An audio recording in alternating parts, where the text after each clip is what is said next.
What is going on, ladies and gentlemen? Welcome back to another powerful episode of the Creative Journal podcast. This is entry number 52. And as you may have guessed by the title of this video, it is the 1 year anniversary of this podcast since we started running at the very beginning of August last year. This episode is going to be a recap of all of my favorite moments throughout 1 year, my first year of podcasting. And I'm getting emotional even like thinking about how I've been doing this show for 1 year. It's really crazy to think about that. You guys have been awesome in the support I've received, has been motivation to keep going. I spend several hours on this every single week, and obviously, it's not something that generates revenue or makes money, but the fulfillment that I get and the connections that I've made as a result of having this podcast is incredible, and I wouldn't trade it for the world. So, if you've ever listened to an episode, if you've ever liked an episode, if you've ever commented, engaged on a short reel, or even just opened up the Spotify homepage, um, you have a special place in my heart. And I cannot wait to continue to grow as a conversationalist and a podcaster and use it as an asset to grow my business and grow my personality as well. So um, thank you guys for tuning in. Um, I started recording these podcasts on an hour and a half drive commute, just talking into my phone. I'd listen to podcasts all day while I was at the agency job, come up with all these creative ideas, people I wanted to talk to, theories and ideas I had around creativity, design, and business. And I literally, on my hour and a half drive home, opened up the audio snippets feature on iPhone, just the app, and started talking into it. And that was my endless repetition into becoming a podcaster and learning how to speak clearly. Still not where I want to be yet, but definitely a lot closer than I was when I first started. If you guys don't know my story, I have double hearing loss in both ears. I took speech therapy growing up, and I always felt like I was a victim of not being able to elaborate my thoughts clearly. And the podcast was a big reason I wanted to start doing that, was because I was insecure about these things. And through just skull crushing repetition and coming back to it every single week, not easy to hear my voice personally, especially when I go back and edit these things. If you ever want to feel insecure about yourself, just like, put yourself through that every week. I highly encourage it.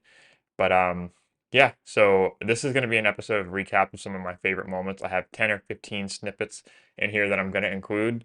Guests like Kelly Sells, Andy DeVito, James Bernard, Lacey Picasso, Matt Vojak, Jeremy Slagle, Josh Hall, and Liz Mosley. Some of the awesome people I've had a chance to talk to as a result of doing this show. Um, so I'm really excited to share this one with you guys. This means a lot to me. And if you've ever tuned into the show, like I said, you have a special place in my heart. And I hope this podcast has benefited you in some way. And if it has, it's been a win for me. So without further ado, let's dive right on in.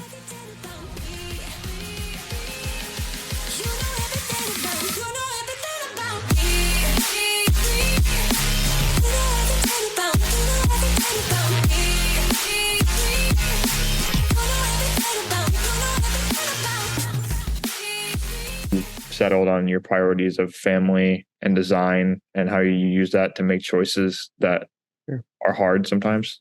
Yeah. I think I think that these are the kinds of things that change as you get older, as you have other responsibilities, as you get married, and you have a kid, and now you have a mortgage payment, and you're paying for all their benefits and everything that comes along with all of that. So, when I was 22 years old, when I was your age, I got married when I was 24.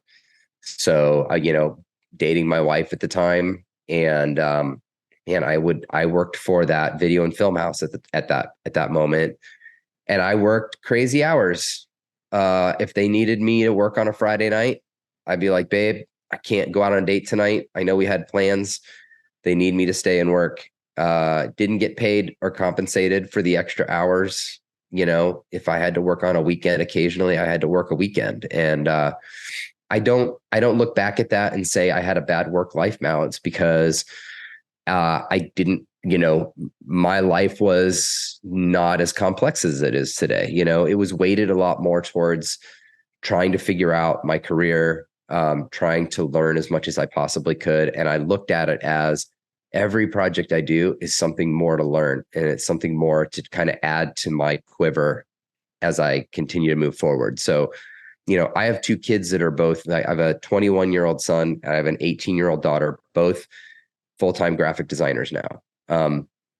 My son did the 2-year at Columbus State and got hired. First job interview, he went in, showed his portfolio, they hired him full-time. My daughter has 1 year at Columbus State, and she was about ready to start her second year this fall. And the company my son works for basically said, "Hey, we have a job opening. You think Faith would be interested?" So they just brought Faith on. So she's not even going to worry about school next year. She's done. It's like you, man. Yeah, exactly. And they have nights where they work late. Their boss is really great. Sometimes, if they're slower, they'll let them off a little early. And they're flexible when they need to, which is good. But I'm also constantly encouraging them at their age, like, you're going to work more hours right now. It's part of the thing, like lack of flexibility. But the goal would be that as you start taking on other obligations, as you start bringing on all those other things, that you're far enough in your career that you can start making demands is not the right, it sounds harsh to me, but you get to be more picky and choose, be more, specific about what you're willing to do and what you're not willing to do when you go into a job interview. Mm-hmm. When you're 18 or 21 and you're coming right out of college, they're just going to be like, we own you. And that's just kind of the way it is. When you're 40 years old and you've got a family, you can go in and say, "Hey, I'm willing to work here, but my family is more important to me. And I need to be off at 5 o'clock. And I understand every once in a while, something's going to have to give. I'm willing to do that." But, I went into several job interviews, basically saying that, like, you're not going to get the best me if you're working me 80 hours a week. It's not going to happen. Mm-hmm. And I just like people to know that up front, because it's like, yeah. So yeah, I mean, it changes as life changes. I've been so blessed. I've been so fortunate to, to be able to run my own studio, and I don't do any self-promotion. I've got a website. I'm really bad at social media. I'm really bad at it. I'm just so busy with work. And I guess that's a good problem to have. But I've been so blessed to not have to go out and try to find work. God might change that in 6 months. Like, this may completely dry up. I don't know. I have no expectations. I have no 5-year plan. I have no goals I'm trying to reach. Like next year, I'm going to try to get 20% more. I just don't. I feel like I'm super blessed to be able to do what I'm able to do even right now with where I am. So like, if this is how it is the rest of my life, I'm thrilled. So, I trust God with all of it. And I wish I could say that it's some sort of confidence that I have. It wasn't that way when I first started my business. You could ask my wife. I would see me routinely curled up in the fetal position, rocking back and forth in the corner, wondering what's going to happen next. And she just was constantly reassuring me, God is good. He's the provider. You are not. All you can do is step through any open doors that become available and open to you, and allow him to close the ones he doesn't want you to have. Just have your hands open and just be willing to trust God for everything. And I can just say that that's worked for me. I can't speak for anybody else, but that's worked for me. So. Yeah, that's powerful. I think, I've had times in my life where, I've struggled with a sense of direction. And I think, and I'm 22 years old, I'm always learning. And I ended up going to college for something that I wasn't designed. It was strength conditioning. And I had always kind of had that creative thread. Like, I hear a lot of similarities with you. Like, I have filled probably 7 or 8 journals growing up, something I always did. I would always draw. I got a lot of affirmation from that in high school, and like the I designed shirts for high school events and sporting and stuff like that, posters, advertisements, and everything. And I think the thing that comes through very clearly when I listen to you is that you have that self awareness, and you know what you're working for. And when you say you haven't worked, you never work late. I'm not to put words in your mouth. I know I'm sure you work late nights sometimes, but like, that the best part of your day is, what comes after work. The, it's just spending time with your family. Yeah. And I think that's really powerful. So, um, Yeah. I wanted to ask you, you said you went on a month long international trip to, I think it was Cambodia.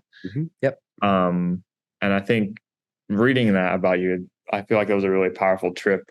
Do you want to speak on that a little bit, and how like time away from design can kind of open up your eyes to new things? Yeah. So John, who you mentioned earlier, Hmm. when he started an agency in 2000, I'm sorry, 1998, and I jumped on with him, and we basically ran that company together. It started out just the two of us, um, and I literally got home from my honeymoon and started that. We started that company. Um, John's 5 years older than me, so he had been able to save up some money. So he owned the company outright. But I worked for him. We ended up running that business for 12 years through 2009. And early on, John, you could tell he wasn't fulfilled as a graphic designer and running his own agency. It just, you could tell there was something else that was just a void. Um, he took a short-term trip to Cambodia on somebody asked him to go along, and he just was like, okay, I'll go. And he just completely fell in love with and was completely heartbroken over the situation with home children in Cambodia.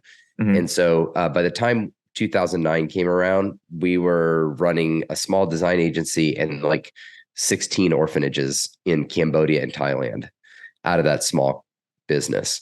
Wow. So Yeah. I never got a chance to actually go because when he would be gone, I would basically be keeping the place afloat. And so when Element closed, I got the opportunity to go and spend time there. So that's kind of the long story. But I ended up taking my family and taking my kids. Ended up leading a few trips over, um, and I just really, really, really love the people of Cambodia. Hmm. It's such a great experience. So, yeah, I mean, just being away, not only just being away from work, but also just like you get an understanding of what it means, like when the Bible, for instance, talks about your daily bread.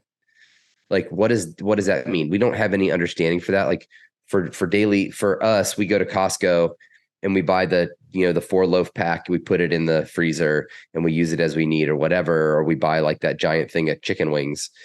But in Cambodia, you go to the market every morning, you buy fresh meat because you don't have a refrigerator. You eat whatever you have that day and you don't buy any extra because you don't want it to go to waste. Hmm. The money that you made today is the money that you have so that you can afford to buy the food for tomorrow. And then tomorrow you work for the money to pay for the food that you buy the next day. Hmm. And so like it just completely changed in many ways my perspective on what real needs are, and as Westerners and Americans we can't possibly comprehend. Right. So it kind of reset a lot of things for me. Um, and so just coming back to work and kind of looking at like my business, looking at my clients, looking at all that stuff, it just kind of like changed the paradigm through which I saw my work. If something feels uncomfortable to you, whether it's networking, whether it's talking to certain people, whether it's doing some kind of a website or project that you've never done before, that's probably the thing you should do. That feeling of discomfort, that writhing in your skin, not in a bad way, but that's something you should really lean into. And I find the more and more I go throughout my career, the more I find that this feeling is something that I want to lean into. And it's not always easy, but it is always worth it. It kind of ties back into the point you made earlier with the passion thing. Whereas people say follow your passion, my passion truly is helping people, but helping people could look very different depending on the service, depending on the season of life. So like technically I was helping people when I started my web design business because I was helping my clients. Now I help people with their businesses and entrepreneurs early on and more established going to the next level. So the passion thing, like what is cool about that is if you have a passion, it can be multifaceted.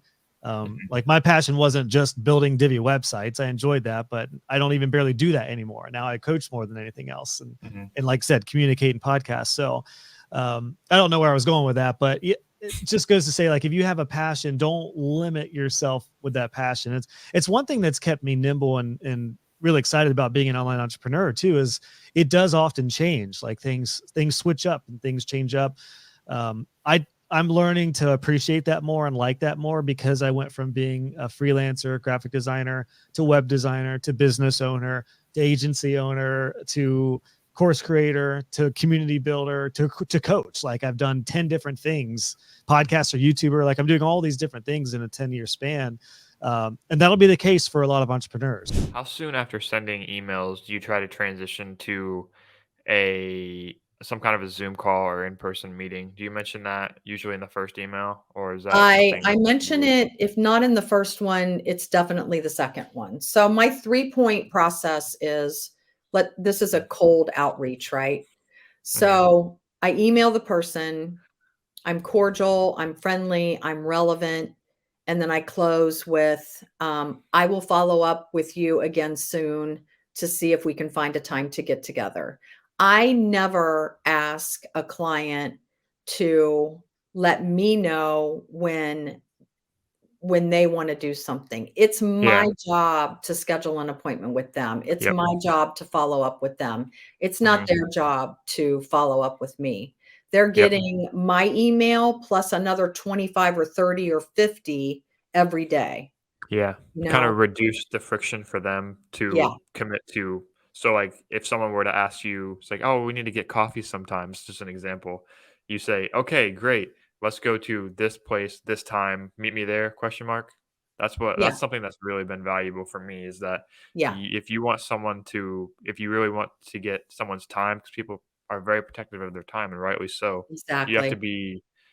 be not demanding, but and very putting yourself out there. Yeah, So, exactly.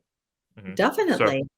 yeah. Yeah, so there's the first email, and then, I always include a link to our website for our general reel, so that they can at least see what we're about, and that will take them not only to the reel, but to the website, so they Okay. can look at the people, the team, the work, a couple other projects in our portfolio. Hopefully, they'll spend some time there. And then I let them know that I'll follow up with them soon to talk about, next steps or getting together or whatever. Mhm. So that's the first point. That's the first touch point. The second one is anywhere from 5 to 7 days after that one.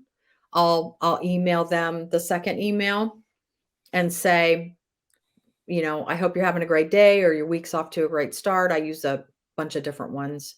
But my second comment is, I wanted to bump my email back up in your inbox and ask if you had a chance to take a look at our work or, whatever I've asked them to do. And then my Mhm. next sentence is, do you have a few minutes to talk with me? Here's a few Mm. times that I'm available. I'd love Okay. to tell you more about Space Junk, and I'd love to learn more about how you work with studios like ours for video and animation. I not to cut you off again, I'm sorry, but I No? love how you say in the first email, "I will follow up in Yeah, X amount of time," so it takes the pressure off them to respond to the first one, yeah. and they already know. They're like, "Oh, okay," they read the first one, they say, "Okay," I don't have to come up with a I clever don't have to response, do but anything. yeah, they know who you are.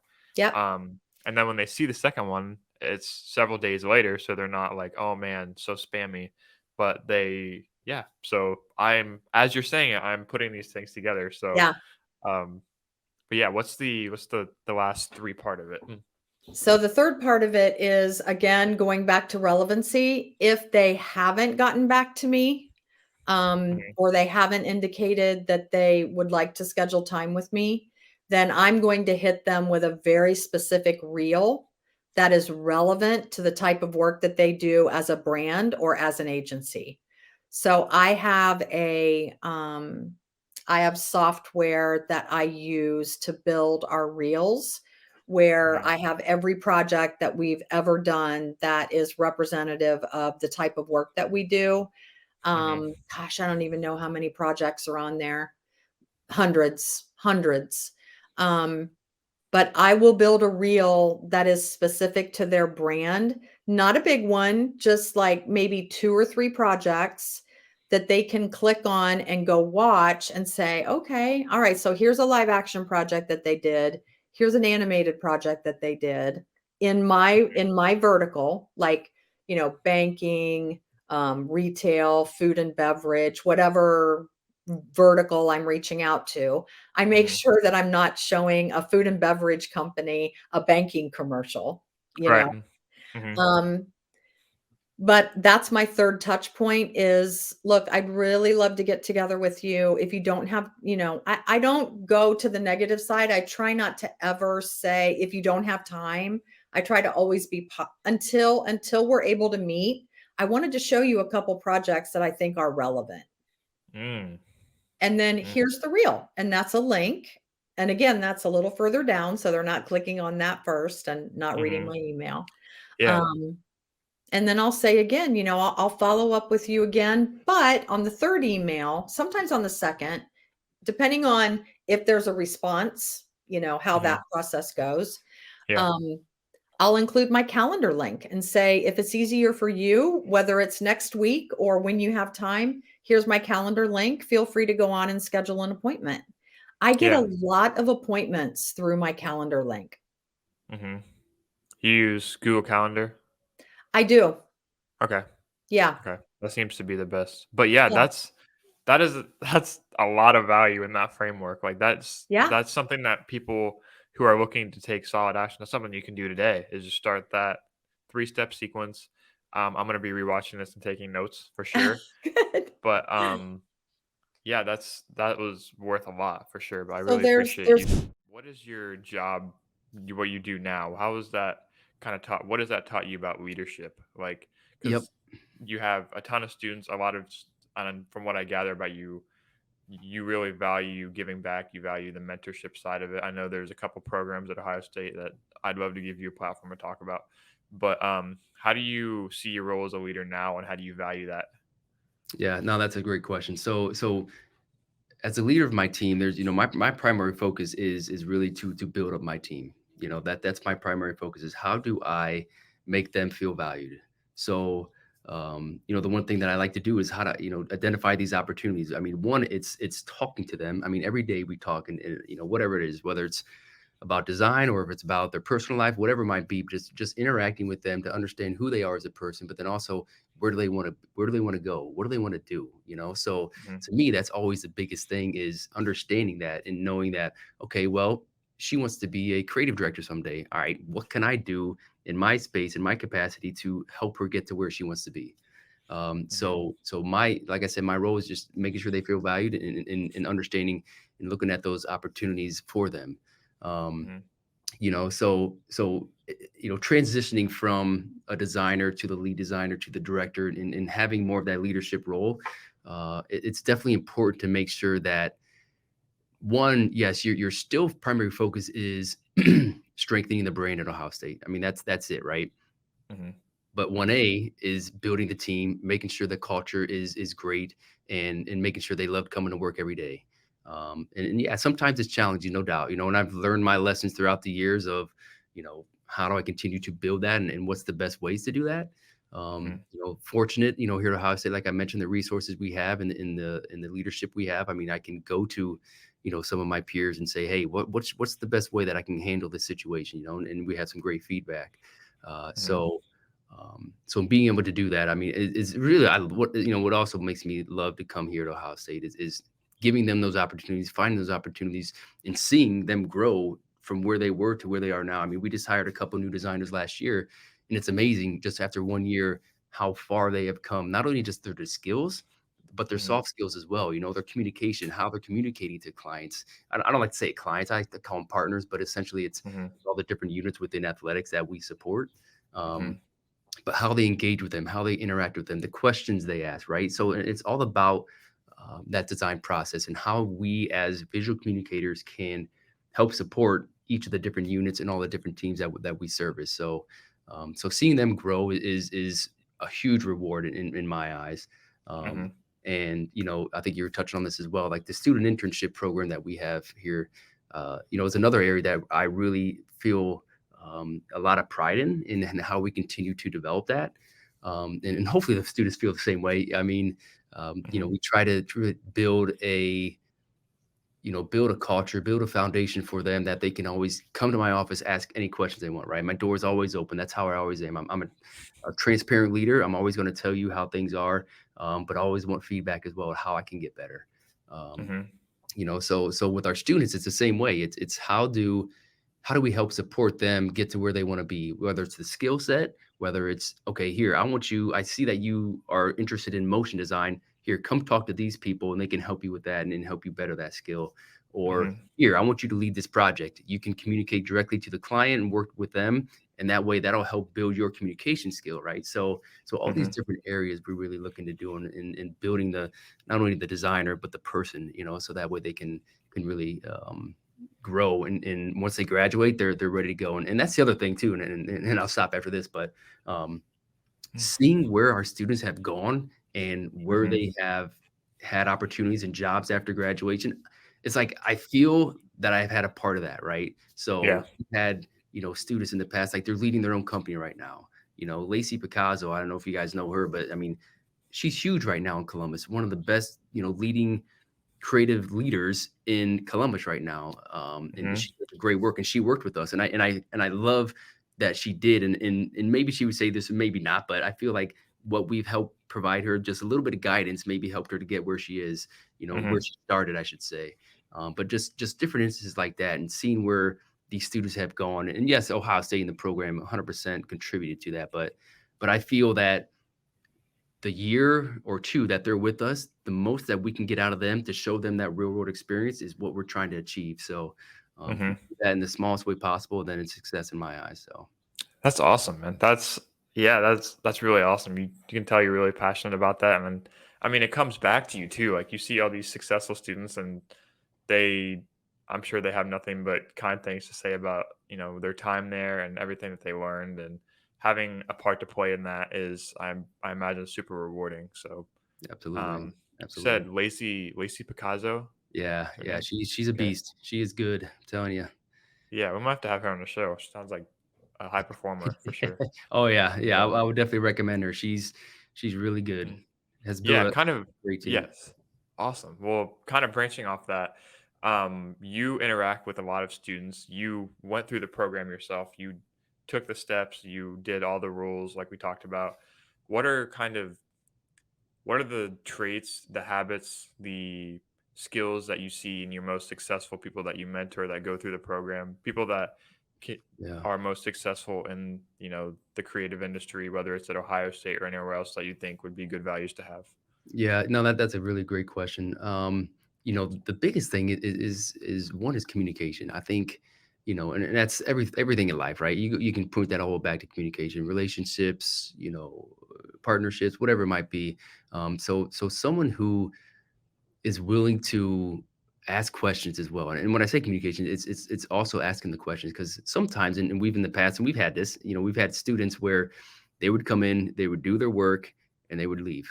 You know, Mm, I'm like, well, are you really trying to get anything out of this internship? What are you trying to do? Or are you just mhm, trying to get paid? You know what I mean? So mhm, we try to show them the value of, yes, you want to get paid, and you that helps support what you're trying to do, and with rent and whatever else you need it for. But also make sure that you're getting the most out of these internships and these opportunities that you are afforded to have. mhm, Um, so you know the communications is a big one. Willing to learn is another one. Is knowing that, yeah, I don't know everything, right? Coming as a student, so making sure that, hey, if my boss wants me to try a motion design project, all right, well, I've never done it before, but how can I? What do I need to do to learn that specific skill? Mhm. So that's, again, going back to asking the questions. Hey, I'd love to do this, but can you help me get to where I need to be? Is like, absolutely, we can help you with that space. So Mhm. willing to learn is another one. Punctuality is a huge one to me. It's Mm. making sure that you're on Mhm. time, Yeah. or There's that athletic side coming out of you right there. yeah, 100%, man. I'll tell you Mhm. what, and it's true, because athletics is a different beast. I'm telling you, and I've Mhm. have had. Now, I've only worked in athletics, so I don't know everything, but I've had enough experience in as far as others, peers, colleagues in the industry that I've heard from, Mhm. that it's completely different. I've just recently had somebody that just took on a new job, and the pace is so much different, man. We are Mhm. juggling 100 projects all the time, whereas in the freelance world or the agency world or wherever else. I'm not saying you don't, because they do as well, but it's just a different beast. But anyway, Mhm. but punctuality is a big one to me. Is just let me know that you're going to be here, when you're going to be here. Make sure you're on time, because that translates to the real world then, right? Because if you're late for Mhm. work, or you're always late for this or this and that and the other, I mean, that's a big red flag, where it's like, all right, Mhm. well, do you really respect not only the company you're working for, but your supervisors and everybody else? So that's a Yeah. big one. What have you found about teaching that kind of fills your cup the most? I know you work with college students, so probably people that are quite young. Um, but what about that really fills you up? And I know you talked a little bit about it, but what's been your experience with this so far? Yeah, and I have a bit of imposter syndrome when it comes to it. I wasn't formally trained. And so when you talk about like self-taught, like literally I self-taught myself, and luckily I had enough talent um to get by with that. And teaching, I've only done it in the last 2 years, and I kind of fell into it, and I was given the opportunity to do it, and I was again scared, and I was like, am I what do I have to say? And after 2 years of it, I found out I have a lot to say. Mhm. And I as I poll my students, I actually ask them, like, what are you looking for? What do you are you- have you gotten that within, learning of this? And I found some kind of pain points, and I think that I can address those pain points. And I never would have thought that that would ever be the case for me. And one of the things that it's also inspired me to do is actually go back to school myself and get like if not anything, to break the cycle of my family of getting education. And I looking back on it, I never even considered why I didn't pursue education. It was probably money, and it was probably time, and I was really fending for myself at an early age. Um, but I have the opportunity now, and I never thought there was. And this is what the beautiful part of the internet and everything, and me meeting you. It's like the internet is very powerful. Mhm. Instagram, just putting stuff up on a website. The fact that you can even see my work, and my work is out there, and can even be seen, is quite powerful.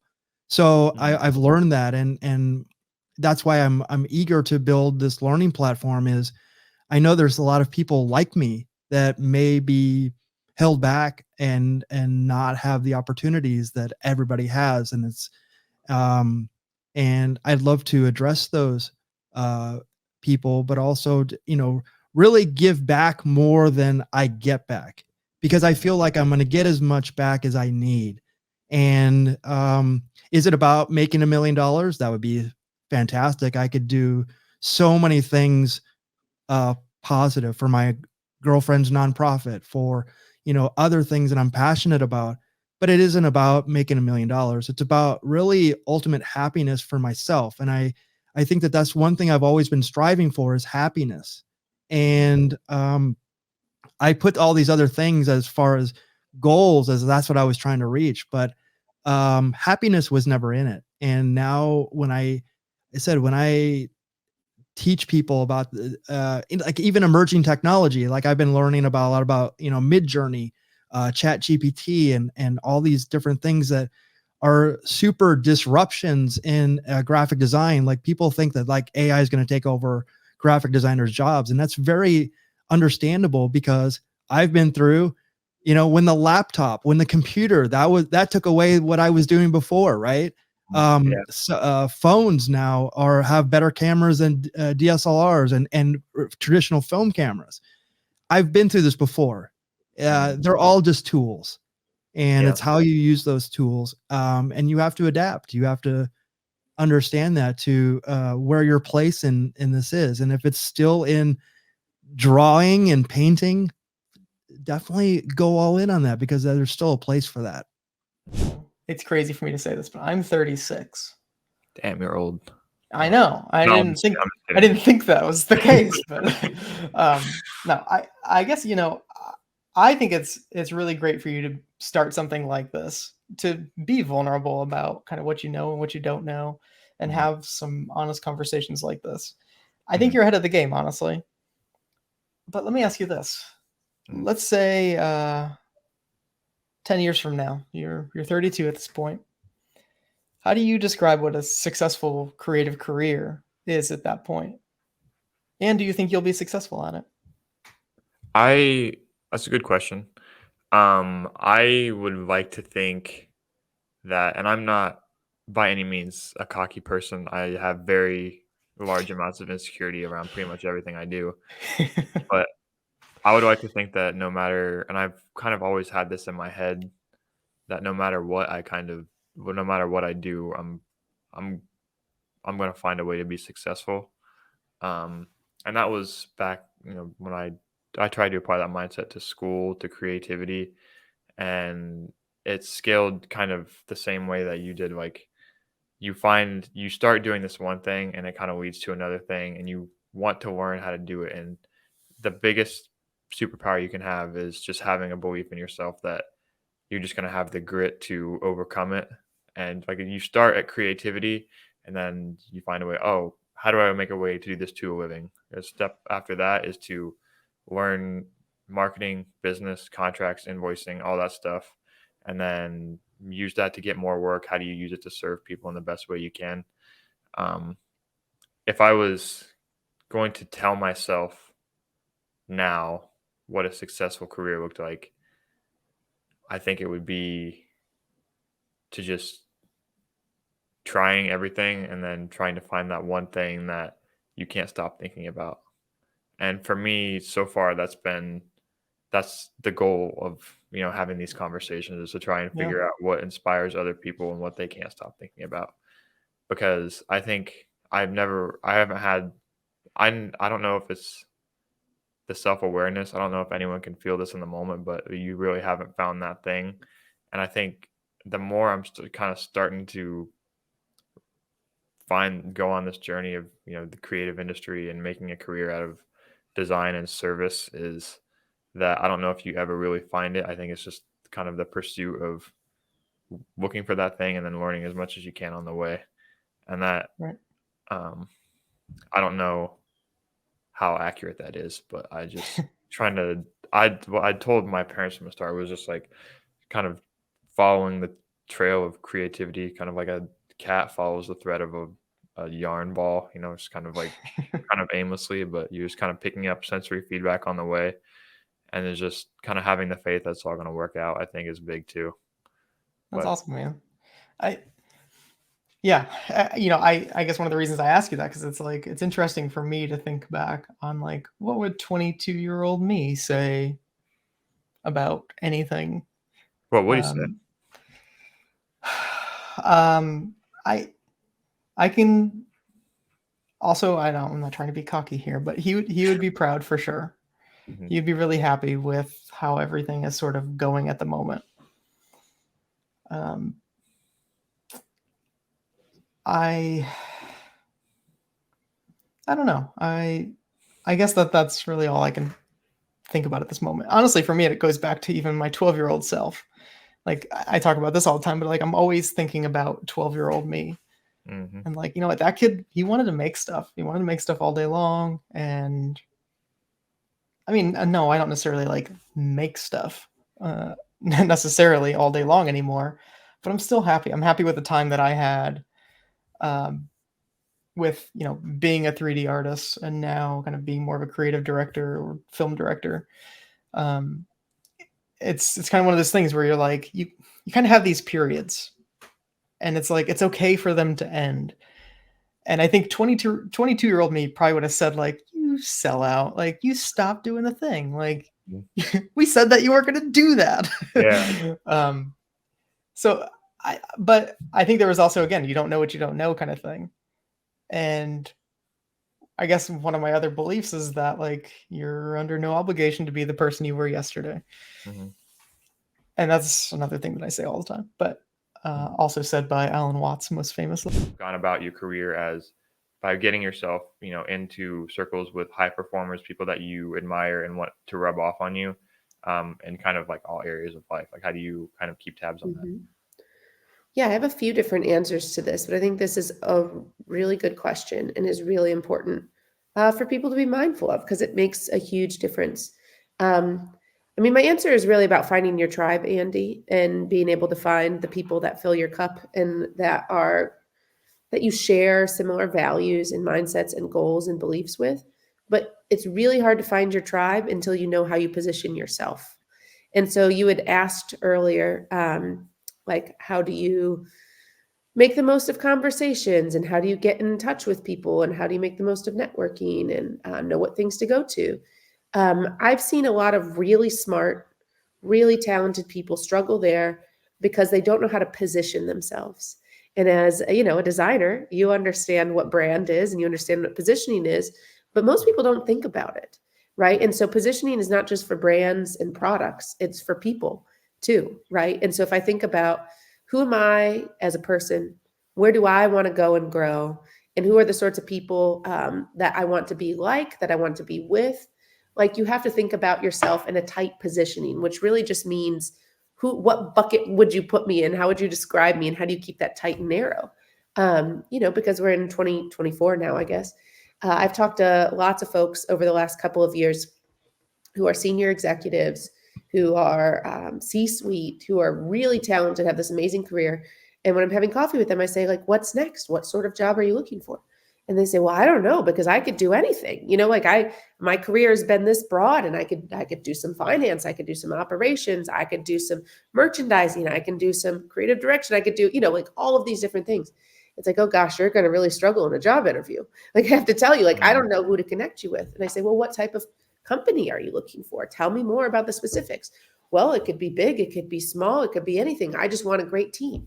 Well, that's so ambiguous. And we as humans, whether we like it or not, because it also creates a lot of problems in the world, we want to bucket people in groups and categories, right? And that's what positioning is thinking through like, okay, when I say McDonald's, like I have a certain positioning in my head that I think of McDonald's for and things I attribute with McDonald's that I may not a steakhouse brand or something else, right? Mm-hmm. And so you have to think about how you position yourself to be able to find your tribe. Like, how would you describe yourself? How do you want others to see you? And where do you want to continue to be in the future? And I think you need to have a lot of self-reflection to be able to identify who is your tribe, right? And to be willing to do some experimenting with who your tribe is, because it's also going to change over time. But one thing that I've done there, Andy, is to surround myself with lots of other ambitious people who have high aspirations for themselves and for the impact they'll make in the world, but also really give a damn about their family and community. And so both of those things are very important to me. And it's easy if you over-index on one side or the other to like almost create your own guilt track, like your own negative head trash. Like if I spend time with people who are 100% all in, only focused on family, and that is great for them, and that is wonderful. They're not doing anything wrong, but by spending a lot of time with them, when they start talking through like, oh my gosh, I'm involved with XYZ in my kid's school, and I don't know how you have time for all this stuff. How do you spend time with your kids on homework, and how do you XYZ, and here's what I'm doing. I start to like really beat myself up internally, like, oh gosh, should I be doing that? Should I be going to all of my kids like volunteering for all of their field trips and all of their school holiday parties? And gosh, maybe I should be doing that. I'm a terrible mom. And I'm not, by the way, but like it's just really easy when you compare yourself because that is what that person is all in on, and good for them. That is amazing. And I want to be all in for my kids too, but in a different way. The same thing goes if I spend time with people who don't have any focus on their family, don't have any focus on community, and don't have any focus on their health or their personal well-being. And they're just grinding nonstop to meet a vision, to meet a career goal. Listen, I can learn a lot from those people, and I have a lot of those people in my circle, but they're not the people I spend the most time with. They're not the people that I seek out for the biggest challenges that I'm facing, because I think their values and where they focus might be a little different than mine. So I've spent a lot of time curating my closest group of friends and mentors and peers, the people that I will shut down a restaurant with on a Tuesday night after our kids go to bed, right? Because it's the best time for us to meet. Spending time with those people fills my cup, aligned to my values, challenge me in the things that I want to do and where I'm going. But you have to do a lot of introspection first to be able to identify who are those people. And by the way, if they share your values, they're going to be super jazzed and energized to spend time with you too, right? And so it becomes very symbiotic, where you grow together, you have each other's back, just by being super aligned on values and positioning and the things that are important to you. Like there's just not one size fits all for any of this stuff. So, like for how your career progresses, like I think one of the things that you kind of mentioned already, like you're sort of earlier on in your career, but something that you have now is that you get to witness so many people's careers on social media. And like you said, you can see what's possible. And I think that helps you work out what you want. It's almost like a curse and a blessing, right? Because seeing what everybody else is doing makes you think, oh, maybe that's what I should want. And then I think sometimes we get confused about A, what success looks like for us, and B, what we should want. But then I think the other, like the blessing of it is that you can look around and see a whole load of different people doing different things and be like, oh, actually, I didn't even think that was an option. Oh, now I can see someone do it. I can kind of work out how that could be the reality for me. And so I think, a big part of it is A, knowing what you're like and how you want to work. And then also knowing like what it is that you want, like what does success look like for you? Because as you said at the beginning of our chat, like it is really different. Some people aspire to a massive agency. Some people want a more lifestyle business where actually they earn enough that they're not having to work all the time. There's so many different ways of doing it. But I think it does take a lot of trial and error and just playing around to work that out. And I think that's okay. Like I feel like one of my huge values as a designer, as a business owner, is experimenting. And so just trying things, but holding them lightly and being okay with the fact that I might change my mind and decide, actually, I thought this is what I wanted. And now I've realized, having tried it, it's not. So I'm going to move on to the next thing. And that being an okay part of the sort of process and the journey. Yeah, I love that. Do you know who Ali Abdaal is? He's UK.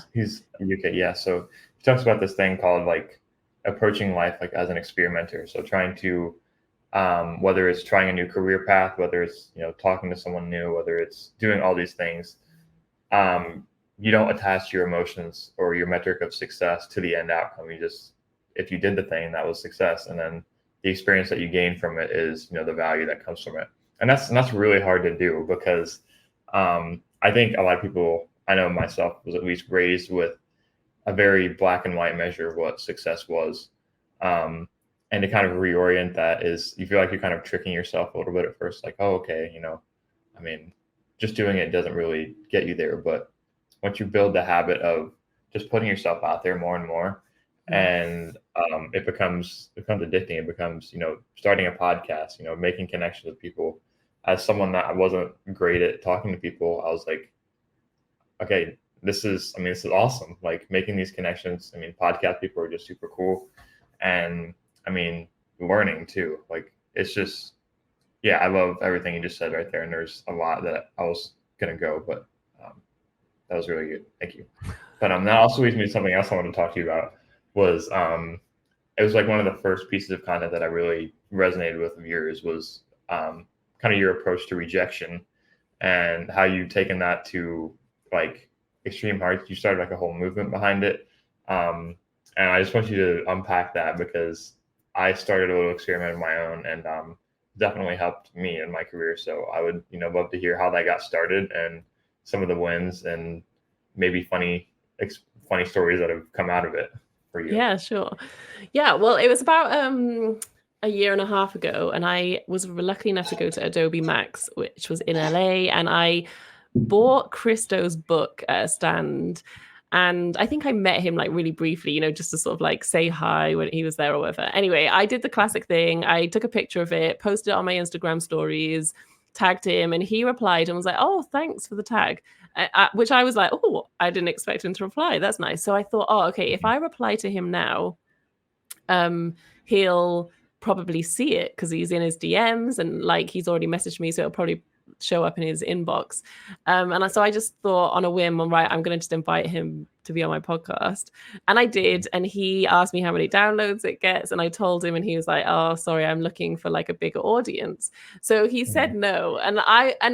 What was interesting to me there was the reaction that I had. So like in the moment, I felt really uncomfortable. I think I felt embarrassed. I was like, "Oh, I shouldn't have asked him."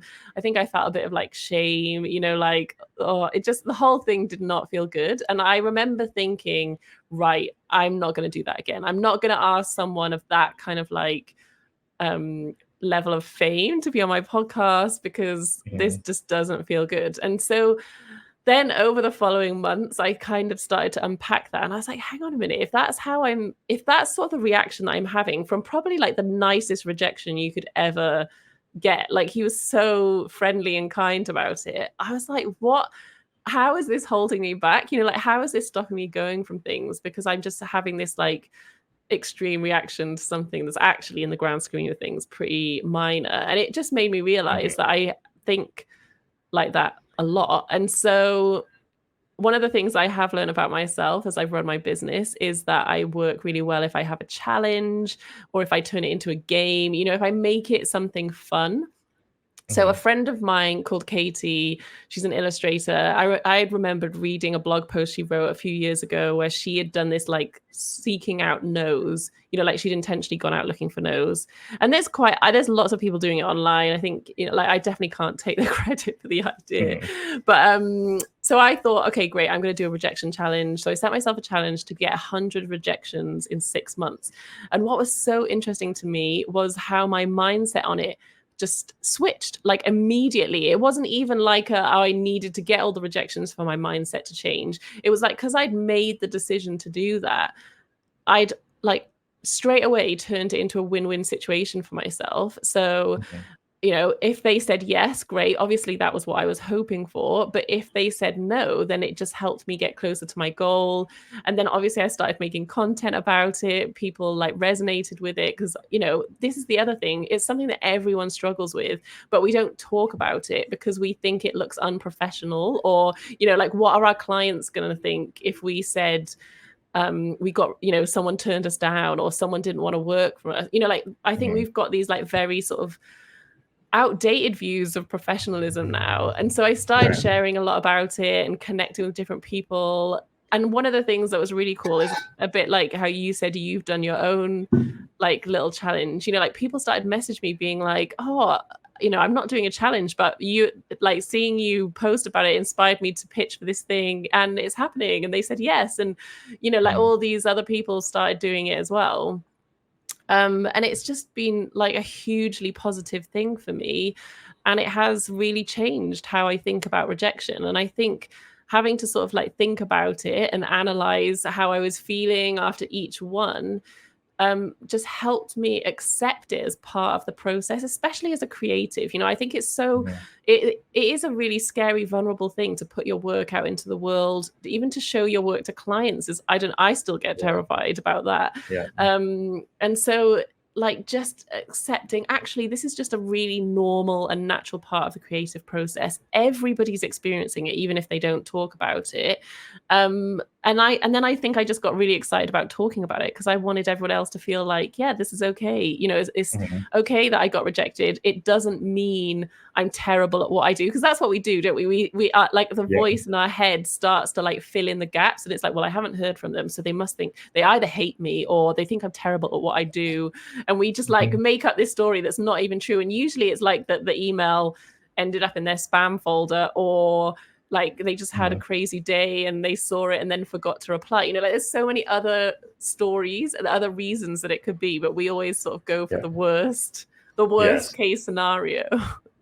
Sprints where you can do these badass side projects. Like, okay, I'm in a position now where I can do this for a week, and I can still control all these other areas of my business.